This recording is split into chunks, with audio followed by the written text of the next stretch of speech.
Super excited to jump into the next session. So I would love to introduce you to our speakers. First up, we have Kate Agnew.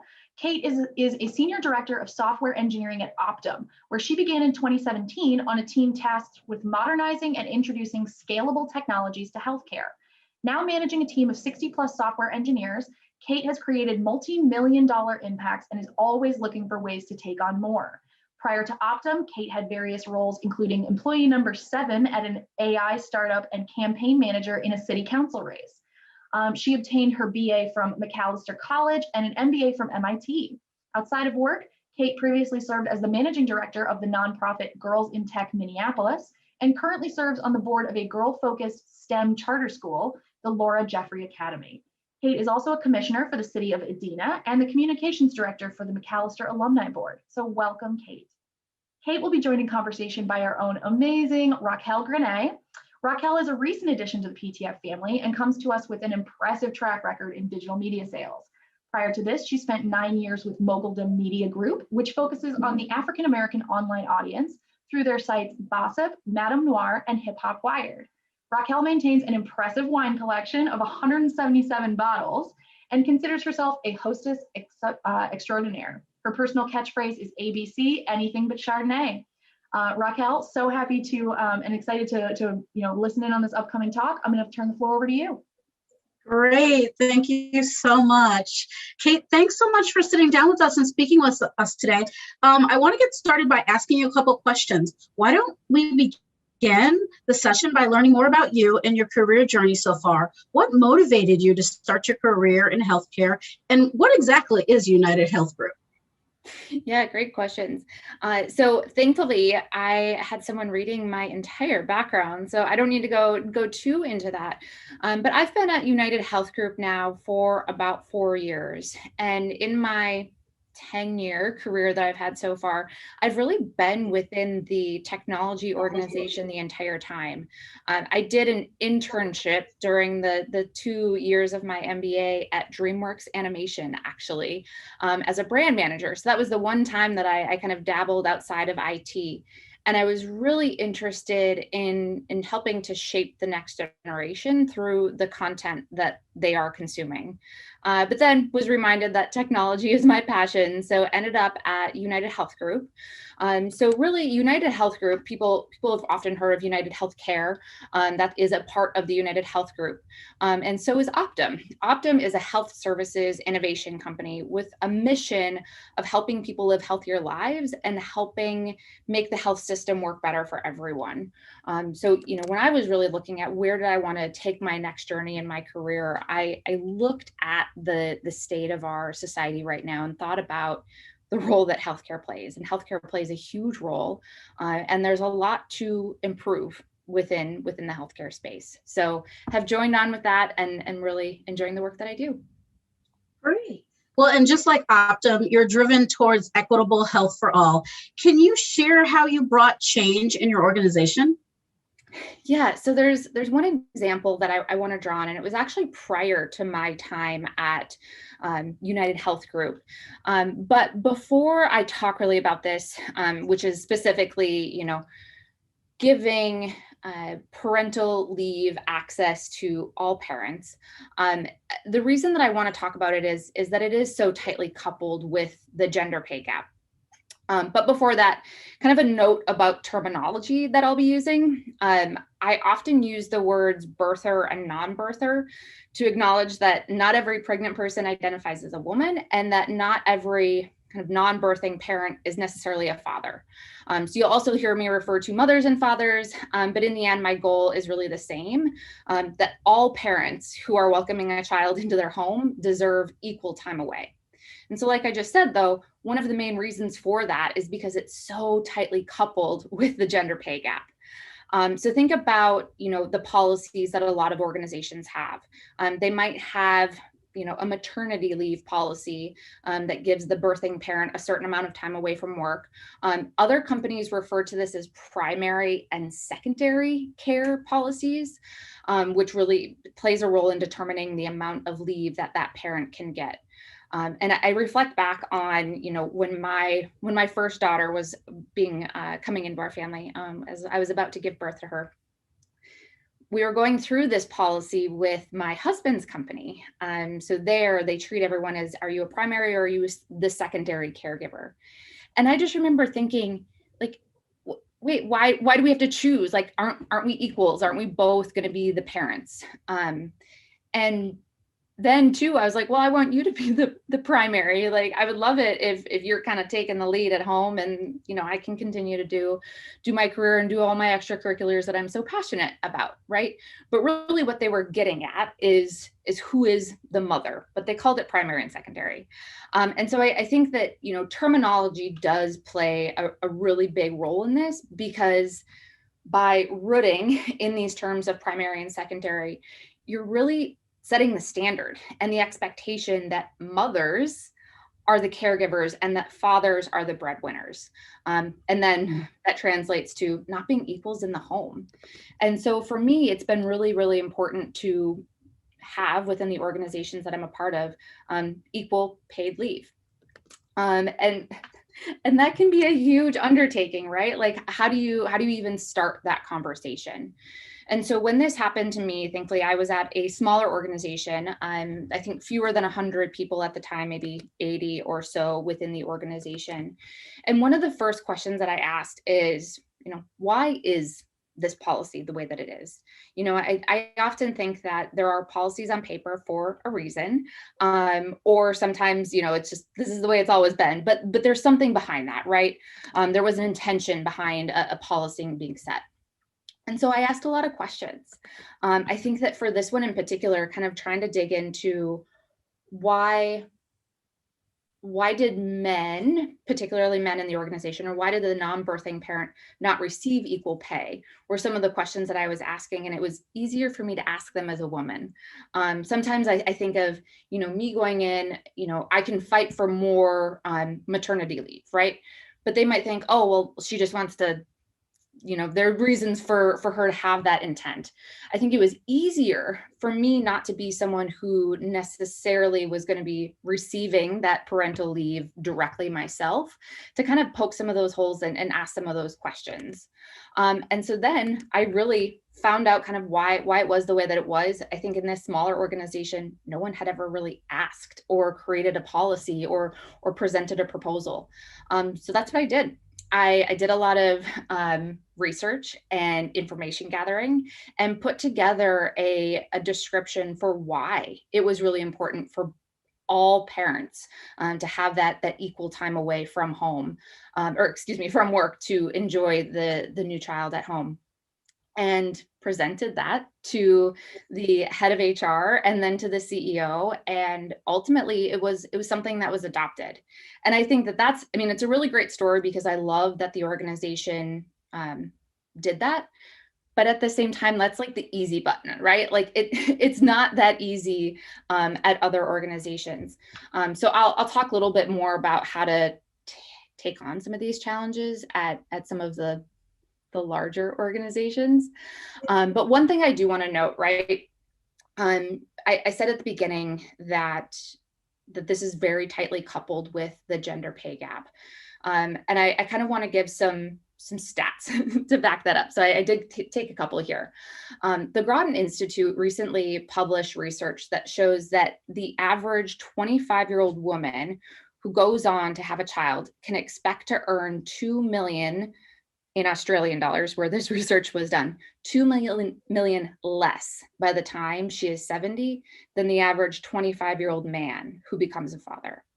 And that's really a startling statistic, right? And so when we think about how do you start to boil the ocean of the gender pay gap, there's a lot of different levers that are going to come into play. This is one small lever of treating, you know, all parents as equals in the home life, so that they can also be treated as equals in the work life.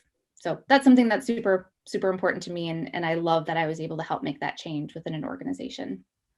Well, why do you feel it's important for the non-birthing parents to have paid family leave?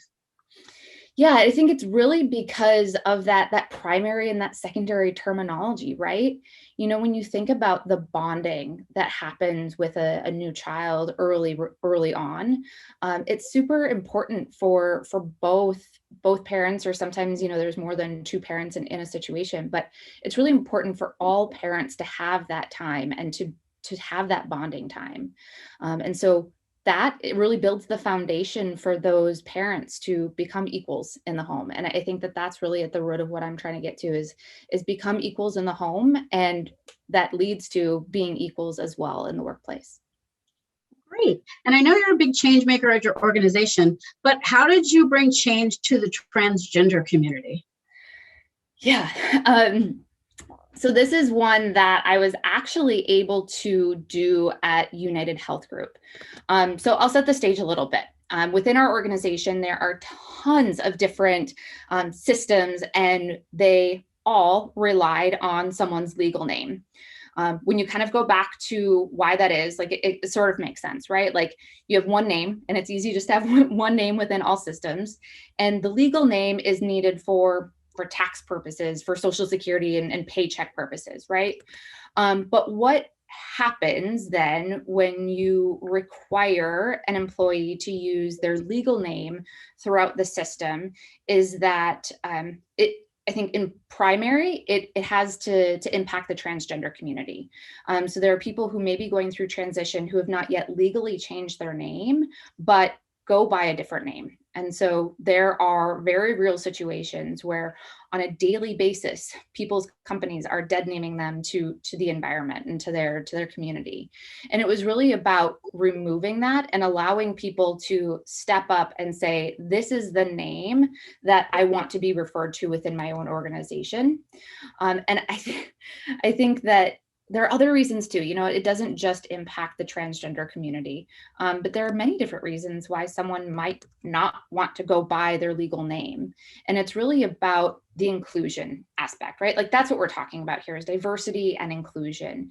And if you are an organization that really wants to invite the LGBTQA plus community into your organization as employees, how are you then including practices that is inclusive to them and not, bringing them into an organization, but then making them feel not welcome?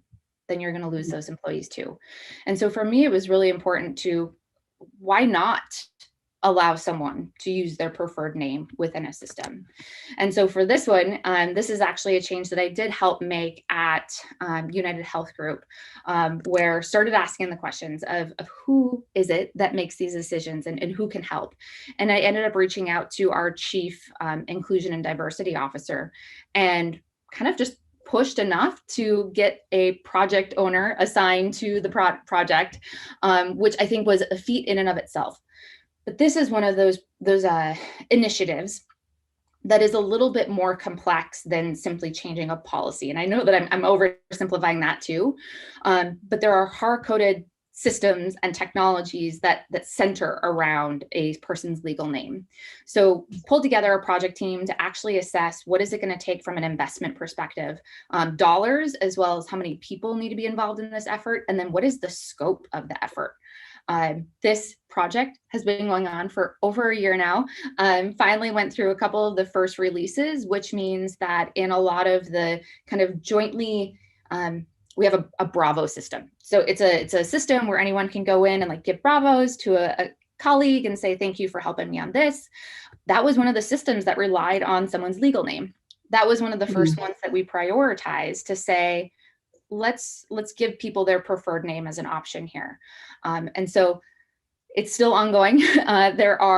You would probably not be surprised actually, but like hundreds of systems that are connected to these names. And so it's quite an undertaking, but I think really, really important to get it at the root of being inclusive and allowing people to enter into the organization as they are. Okay.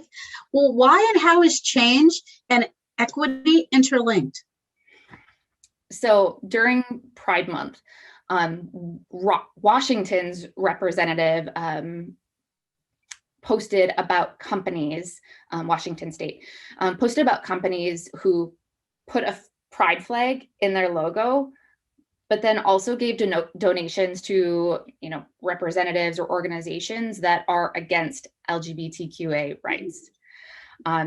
It's really important for me to work at a company that is not only that outwardly celebrates, but really inwardly supports and creates that change. So, one of the other things that I've done within my company is I include my pronouns within my signature.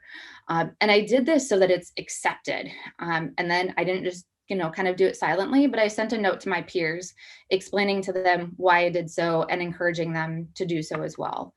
I really think that as we invite humans into our workplaces and as our colleagues, it's about bringing your entire self. And that's why I really think that making these changes that need to be made within organizations to really give equity and create a welcoming environment for everyone is just, it's what we need to be doing.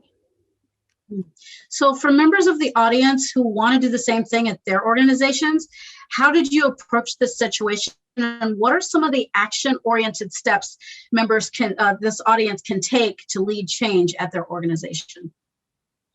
So I think first, figure out who owns the decision or can be a decision maker.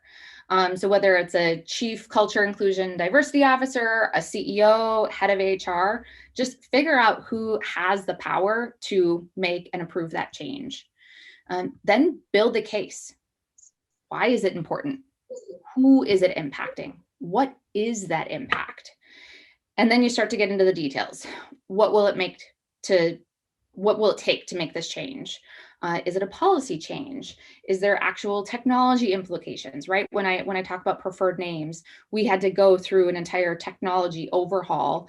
I think it ended up costing like $10,000 per system across tens of different systems. But in the grand scheme, right, that's not that much of an investment when you consider the impact that it makes to employees. So start with who can make the change and then just really build the case and continue pushing.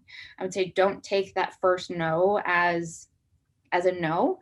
Say, okay, well, tell me more about that. What's preventing it, or what are some of the blockers? And really try and get to the heart of why is this there? And bring in more people, have more of the conversations at different angles, because it's not always going to be the first person that you go to that has the ability to make that change.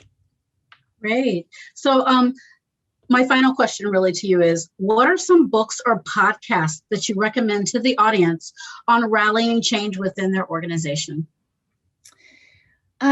So I have a couple of books that are just like my favorite books. They're not necessarily about change, but I love Mindset by Carol Dweck. That's something that's really helped me. There's also a couple other books, Redefining Realness by Janet Mock, Motherhood So White by Nefertiti Austin, I think is a really, really good book. Books that I have on my list, though, that I need to read that really are about creating this change include Unbound, A Woman's Guide to Power, Just Work, Get Stuff Done Fast and Fair by Kim Scott. She has other books too that I think are really good. And then there's two others, The Adventure of Women in Tech by Alana Karen, and then Diversity in the Workplace by Bari Williams. I think that these are all just really important books about like what is happening within organizations, how do you create that change? And then given that I was asked the question, another book that I would recommend is Run for Something, because honestly, I think we should all run for office, and I'd like to myself. So that's why it's on my list. As far as podcasts go, there was actually a podcast that I was listening to on my walk into work 5 years ago that ultimately led to changing that parental leave policy, which is The Riveters. I don't think that they do that anymore, but the episodes from a few years ago are really great.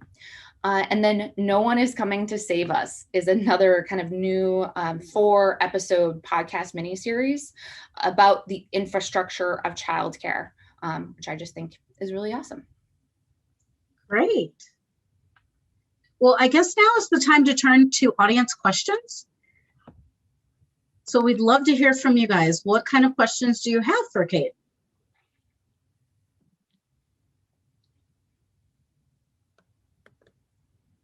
So I'm not seeing anything in the chat room. Meg, can you tell me, do we have any questions popping up? I'm taking a look there right now. The only one I'm seeing came in a DM to me, and it says it wants to know if Kate has gotten any blowback on the birther terminology, because this person says they agree that primary and secondary parent or mother and father is very limiting.